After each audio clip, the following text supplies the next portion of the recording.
Madam ಅದು ತಗೋತೀನಿ. ಇಂದಿನ ಒಂದು ಸನ್ನಿವೇಶದಲ್ಲಿ ಮಕ್ಕಳು ಪ್ರೀತಿ ಪ್ರೇಮ ಅಂತ ಹೇಳಿಬಿಟ್ಟು ತಮ್ಮ ಅಮೂಲ್ಯವಾದ ಭವಿಷ್ಯವನ್ನು ಹಾಳು ಮಾಡ್ಕೊಳ್ತಾ ಇದ್ದಾರೆ. ಅಂಥ ನವತರುಣರಾಗಿರ್ಬೋದು ಅಥವಾ ಮಕ್ಕಳಿಗೆ ನೀವು ಆಪ್ತ ಸಮಾಲೋಚಕರಾಗಿ 10-15 ವರ್ಷಗಳ ಅನುಭವವನ್ನು ಹೊಂದಿದ್ದೀರಿ. ಈ ಸನ್ನಿವೇಶದಲ್ಲಿ ಅನ್ಯತಾ ಚಟುವಟಿಕೆಗಳನ್ನು ಬಳಸಿಕೊಂಡು ಮಕ್ಕಳು ತಮ್ಮ ಉಜ್ವಲವಾದ ವಿದ್ಯಾರ್ಥಿ ಭವಿಷ್ಯವನ್ನು ಹಾಳು ಮಾಡ್ಕೊಳ್ತಾ ಇದ್ದಾರೆ. ಆಪ್ತ ಸಮಾಲೋಚಕರಾಗಿ ನೀವು ಅಂಥ ಮಕ್ಕಳಿಗೆ ಏನನ್ನು ಆಪ್ತ ಸಮಾಲೋಚನೆ ಮಾಡೋಕ್ಕೆ ಇಷ್ಟಪಡ್ತೀರಾ? ಅವ್ರಿಗೆ ಏನು ಸಜೆಷನ್ನು ಅಥವಾ ಅವರ ಭವಿಷ್ಯಕ್ಕಾಗಿ ಅವರ ಮುಂದಿನ ಉಜ್ವಲ ಭವಿಷ್ಯಕ್ಕಾಗಿ ಅವ್ರು ಏನು ಮಾರ್ಗಗಳನ್ನು ಕೈಗೊಂಡ್ರೆ ಅವ್ರ ಭವಿಷ್ಯ ಇನ್ನಷ್ಟು ಉಜ್ವಲವಾಗ್ತದೆ ಅಂತಕ್ಕಂಥ ವಿಚಾರವನ್ನು ನೀವು ಆಪ್ತ ಸಮಾಲೋಚಕರಾಗಿ ಹೇಳಬೇಕಾಗಿ ನಿಮ್ಮಲ್ಲಿ ನಿಲ್ಲಿಸ್ಕೊಳ್ತಾರೆ. ಓಕೆ, ನಿಮ್ಮ ಪ್ರಶ್ನೆ ತುಂಬ ಚೆನ್ನಾಗಿದೆ. ಏನಂತಂದರೆ ಈಗ ಹದಿಹರೆಯದಲ್ಲಿ ಮಕ್ಕಳಲ್ಲಿ ಏನಂತಂದರೆ ಈ ಒಂದು ಮೊಬೈಲ್ ಅನ್ನೋದೊಂದು ಅಡಿಕ್ಷನ್ ಆಗಿಬಿಟ್ಟಿದ್ದಾರೆ. ಮೊಬೈಲ್ ಅಡಿಕ್ಷನ್ ಆಗಿರೋದ್ರಿಂದ ಮೊಬೈಲಲ್ಲಿ ಏನು ಬರುತ್ತೆ ಏನು ಹೋಗುತ್ತೆ, ಅದು ಯಾವುದು ಒಳ್ಳೆಯದು ಯಾವುದು ಕೆಟ್ಟದ್ದು ಅನ್ನೋದು ಅವ್ರಿಗೆ ಭಾವನೆಗಳು ಗೊತ್ತಾಗಲ್ಲ.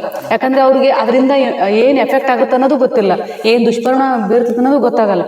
ಸೊ ಅವ್ರು ಏನು ಮಾಡ್ತಾರೆ, ಪೇರೆಂಟ್ಸು ಏನೋ ಒಂದು ಸ್ಕೂಲಲ್ಲಿ ಅಥವಾ ಕಾಲೇಜಲ್ಲಿ ಏನಾದರೂ ನೋಟ್ಸ್ ಅಥವಾ ಏನಾದರೂ ಓದೋದಕ್ಕೆ ಅಭ್ಯಾಸ ಮಾಡೋದಕ್ಕೆ ಏನಾದರೂ ಮಾಹಿತಿ ಇರುತ್ತೆ ಅನ್ನೋದಕ್ಕೋಸ್ಕರ ಏನು ಮಾಡಿದ್ದಾರೆ, ಮೊಬೈಲನ್ನು ಕೊಟ್ಬಿಟ್ಟಿದ್ದಾರೆ. ಈಗ ಆ ಮೊಬೈಲನ್ನು ನೋಡ್ತಾ ಇರ್ತಾರೆ ಮಕ್ಕಳು. ಅದ್ರ ಬಗ್ಗೆ ಮಕ್ಕಳು ಮೊಬೈಲಲ್ಲಿ ಏನು ನೋಡ್ತಾ ಇದ್ದಾರೆ ಅಂತ ಹೇಳ್ಬಿಟ್ಟು ಪಾಲಕರಾಗಿ ಅಥವಾ ಪೋಷಕರಾಗಿ ಅದ್ರ ಬಗ್ಗೆ ಗಮನ ಕೊಡಬೇಕು. ಅವರು ಗಮನ ಕೊಡದೇ ಇದ್ದಾಗ ತಮ್ಮ ಕೆಲಸದಲ್ಲಿ ತಾವು ನಿರತರಾಗ್ಬಿಡ್ತಾರೆ. ಅವ್ರು ಏನು ನೋಡ್ತಿದ್ದಾರೆ ಏನು ಮಾಡ್ತಿದ್ದಾರೆ ಅಂತ ಸ್ವಲ್ಪ ಗಮನ ಕೊಡದೇ ಇದ್ದಾಗ ಈ ಥರದ ಒಂದು ಕೃತ್ಯಕ್ಕೆ ಒಳಗಾಗ್ತಾರೆ. ಅಂದರೆ ಆ ಪ್ರೀತಿ ಪ್ರೇಮ ಆಕರ್ಷಣೆ ಒಳಗಾಗ್ತಾರೆ. ಅವ್ರಿಗೆ ಅದು ತಿಳಿಯುತ್ತೋ ಅಥವಾ ತಿಳಿಲಾರ್ದನೂ ಆಗಿರುತ್ತೆ. ಅಂದರೆ ಈ ಒಂದು ಹದಿಹರೆಯ ವಯಸ್ಸಿನಲ್ಲಿ ಹಾರ್ಮೋನ್ಸ್ ಇಂಬ್ಯಾಲೆನ್ಸ್ಗಳನ್ನು ಆಗ್ತಿರ್ತಾವೆ. ಅವರಿಗೆ ಪ್ರೀತಿ ಆಕರ್ಷಣೆ ಪ್ರೇಮ ಅನ್ನೋದ್ರ ಬಗ್ಗೆ ಮಾಹಿತಿ ಯಾವುದೂ ಇರೋದಿಲ್ಲ. ಜಸ್ಟ್ ಅವ್ರು ಏನಂದರೆ ಪಾಲಕರದ್ದು ಒಂದು ನಿರ್ಲಕ್ಷ್ಯ ಇರ್ಬೋದು, ಅವ್ರ ಕೆಲಸದಲ್ಲಿ ನಿರತರಾಗಿರ್ಬೋದು. ಈ ಮಕ್ಕಳು ಅದರಿಂದ ವಂಚಿತರಾಗ್ತಾ ಇದ್ದಾರೆ. ಪಾಲಕರ ಒಂದು ಕಾಳಜಿ ಪ್ರೀತಿ ಲಾಲನೆ ಪಾಲನೆ ಅದರಿಂದ ವಂಚಿತರಾದಾಗ ಆ ಒಂದು ಪ್ರೀತಿ ಎಲ್ಲೋ ಒಂದು ಕಡೆ ಹೊರಗಡೆ ಸಿಗುತ್ತೆ. ಹೆಂಗೆ ಅಂತಂದರೆ ಯಾರಾದರೂ ಹೋಗ್ತಿರ್ತಾರೆ, ಹುಡುಗರಾಗಿರ್ಬೋದು ಅಥವಾ ಹುಡುಗಿಯರಾಗಿರ್ಬೋದು, ಆ ಪ್ರೀತಿ ಎಲ್ಲೋ ಯಾರ ಕಡೆಯಿಂದನೂ ಒಂಚೂರು ಸುಳಿವು ಸಿಕ್ಕಾಗುತ್ತೆ. ಅಂದರೆ ತುಂಬ ಚೆನ್ನಾಗಿ ಮಾತಾಡೋರಾಗಿರ್ಬೋದು, ತುಂಬ ಚೆನ್ನಾಗಿ ಅವ್ರನ್ನ ಕೇರ್ ಮಾಡೋದಾಗಿರ್ಬೋದು, ಅವ್ರಿಗೆ ಸ್ಮೈಲ್ ಜಸ್ಟ್ ಒಂದು ಸ್ಮೈಲ್ ಕೊಟ್ಟು ಕೂಡ ಹುಡುಗರು ಹುಡುಗಿಯರಾಯಿತು ಆ ಒಂದು ಪ್ರೀತಿಗೆ ಮರಳಾಗ್ತಾ ಇದ್ದಾರೆ. ಈಗ ಒಟ್ಟಾರೆಯಾಗಿ ಈಗ ಒಂದು 18 ವರ್ಷದ ಒಳಗಿನ ಮಕ್ಕಳು ಪ್ರೀತಿಯಲ್ಲಿ ಬೀಳೋದು ಸೂಕ್ತನಾ ಅಥವಾ ಆ ಒಂದು ಬೀಳೋದ್ರಿಂದ ಅವರ ಉಜ್ವಲದ ಭವಿಷ್ಯ ಹಾಳಾಗ್ತದೆ ಅಂತ ನೀವು ಹೇಳ್ತಿದ್ದೀರಿ. ಅದಕ್ಕೆ ಅವರು ಅಂಥ ಮಕ್ಕಳಿಗೆ ಅಂಥ ಹುಡುಗರಿಗೆ ಏನನ್ನು ನೀವು ಆಪ್ತ ಸಮಾಲೋಚಕರಾಗಿ ಅವರು ಏನು ಪರಿವರ್ತನೆ ಆಗಬೇಕಂತಕ್ಕಂಥದ್ದು ವಿಚಾರವನ್ನು ವ್ಯಕ್ತಪಡಿಸಬೇಕಾಗಿ ನಿಮಗೆ ನಾವು ಏನು ಹೇಳ್ತಾ ಇದ್ದೀವಿ ಅಂತಂದರೆ, ಮಕ್ಕಳಲ್ಲಿ ಫಸ್ಟ್ ಇವಾಗ ಏನಂದರೆ ಅವ್ರ ಗುರಿಗಳನ್ನು ತಲುಪಬೇಕಾದ್ರೆ ಫಸ್ಟ್ ಅದಕ್ಕೆ ಬೆನ್ನೆಲುಬಾಗಿ ಪಾಲಕರು ನಿಲ್ಲಬೇಕಾಗುತ್ತೆ. ಅದು ಎಷ್ಟೇ ಇರಲಿ, ಬಡತನ ಇರಲಿ ಸಿರಿತನ ಇರಲಿ, ಒಂದು ಮನೆಯಲ್ಲಿ ಒಂದು ಕುರಿ ಸಾಕ್ತೀವಿ ನಾವು, ಪೇರೆಂಟ್ಸ್ ಅಥವಾ ಪಾಲಕರಾಯ್ತು ಕುರಿ ಸಾಕ್ತೀವಿ. ಕುರಿ ಸಾಕಿದಾಗ ಅದಕ್ಕೆ ಏನು ಮಾಡ್ತೀವಿ, ಇವತ್ತು ತಿಂದಾಯ್ತೋ ಇಲ್ಲೋ, ಇವತ್ತು ನೀರು ಹಸುವಾಗೈತೆ, ಅದು ನೀರು ಕೇಳಲ್ಲ, ಹಸುವಾಗೈತೆ ಅಂತ ಕೇಳಲ್ಲ. ಆದರೆ ಅದಕ್ಕೆ ಏನು ಮಾಡ್ತೀವಿ, ಸೊಪ್ಪು ಅಥವಾ ಹುಲ್ಲು ಹಾಕ್ತೀವಿ, ಏನೋ ಒಂದು ಹಾಕ್ತೀವಿ, ನೀರು ಕುಡಿಸ್ತೀವಿ. ಮಕ್ಕಳಿಗೆ ಇವ್ರಿಗೆ ಏನು ನೀಡೈತಿ, ಇವ್ರಿಗೆ ಏನು ಅವಶ್ಯಕತೆ ಐತಿ ಅಂತಂದು ಅದ್ರ ಬಗ್ಗೆ ಗಮನ ಕೊಡೋದಿಲ್ಲ. ಅದು ನೋಡು, ಕುರಿ ಸಾಕಿದಾಗ ಅದು ಜಸ್ಟ್ ಅದು ಒಂದು ಮೈ ಸೌರಿ ಅದಕ್ಕೆ ಏನೋ ಒಂದು ಮಾಡಿ ಅದು ಸಾಕಿ ಬೆಳೆಸ್ತಾರೆ. 5,000 ರೂಪಾಯಿ ಕುರಿ ತೊಗೊಂಡು ಬಂದು 15,000 ರೂಪಾಯಿಗೆ ಸಾಕಿ ಚೆಂದಾಗಿ ಮಾಡಿ ಕೊಡ್ತಾರೆ. ಹಾಗಾಗಿ ತಾವು ಜನ್ಮ ಕೊಟ್ಟಂಥ ಮಕ್ಕಳಿಗೆ ಚೆನ್ನಾಗಿ ಅವ್ರ ಭವಿಷ್ಯ ಉಜ್ವಲ ಆಗಬೇಕು ಅಂತಂದರೆ ಅವರಲ್ಲಿರ್ತಕ್ಕಂಥ ನಡವಳಿಕೆ ಹಾವ ಭಾವ ವರ್ತನೆಯನ್ನು ಪಾಲಕರಾದವರು ಗಮನ ಕೊಡಲೇಬೇಕಾಗುತ್ತೆ.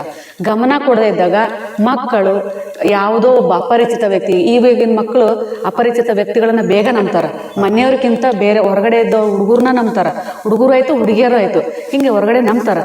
ನಂಬಿದಾಗ ಏನಾಗುತ್ತೆ, ಅವರು ಹೊರಗಡೆ ಹೋಗಾದಾಗ ಇಲ್ಲಿ ಏನಂದ್ರೆ ಏನಾಗ್ತಾರೆ, ಮನೆ ಬಿಟ್ಟು ಹೋಗ್ಬಿಡ್ತಾರೆ. ಮನೆ ಬಿಟ್ಟು ಹೋಗಿ ಎಲ್ಲೆಲ್ಲೋ ಇದ್ದು ಏನೇನೋ ತಿಂದು ಆ ಥರ ಹೋಗಿ ಬಂದು ಪೋಕ್ಸೋ ಕೇಸ್ ಆಗಿರ್ಬೋದು. ಈಗಿನ ಕಾನೂನು ಜೆ ಆಕ್ಟ್ ಪ್ರಕಾರ ಪೋಕ್ಸೋ ಕಾಯ್ದೆ ಅಂತಿದೆ. ಆ ಒಂದು ಪೋಕ್ಸೋ ಇದರಲ್ಲಿ ಮಕ್ಕಳು ತುತ್ತಾಗ್ತಾ ಇದ್ದಾರೆ. ಆಗ ಅವ್ರಿಗೇನು ಗೊತ್ತಾ, ಅವಾಗ ನಾನು ಏನು ಮಾಡಿದ್ದೀನಿ ಅನ್ನೋ ಅವ್ರಿಗೆ ಗೊತ್ತಿರಲ್ಲ. ಅವ್ರು ನನ್ನಿಂದ ಏನಾಗ್ತಾ ಇದೆ ಅನ್ನೋದು ಗೊತ್ತಾಗ್ತಿಲ್ಲ. ಈ ಒಂದು ಕಾರಣದಿಂದ ಅವ್ರು ಏನಾಗ್ತಾರೆ, ಪೋಕ್ಸೋ ಪ್ರಕರಣವಾಗಿ ಬರ್ತಾ ಇದ್ದಾರೆ. ಅದಾದಮೇಲೆ ಅವರಿಗೆ ನಾನು ತಪ್ಪು ಮಾಡಿದ್ದೀನಿ, ನನ್ನ ವರ್ತನೆ ಹಿಂಗಾಗಿದೆ, ನನ್ನಿಂದ ಈ ಥರ ಆಗಬಾರ್ದಾಗಿತ್ತು ಅಂತ ಆಮೇಲೆ ಪಶ್ಚಾತ್ತಾಪ ಪಡ್ತಾರೆ. ಅದಕ್ಕಿಂತ ಮುಂಚೆಗೆ ಏನು ಮಾಡ್ತಂದ್ರೆ ಪಾಲಕರು ಗುರುತಿಸಬೇಕು, ಅವರಿಗೆ ಓದೋದ್ರ ಕಡೆಗೆ ಕಾನ್ಸಂಟ್ರೇಟ್ ಕೊಡಬೇಕು.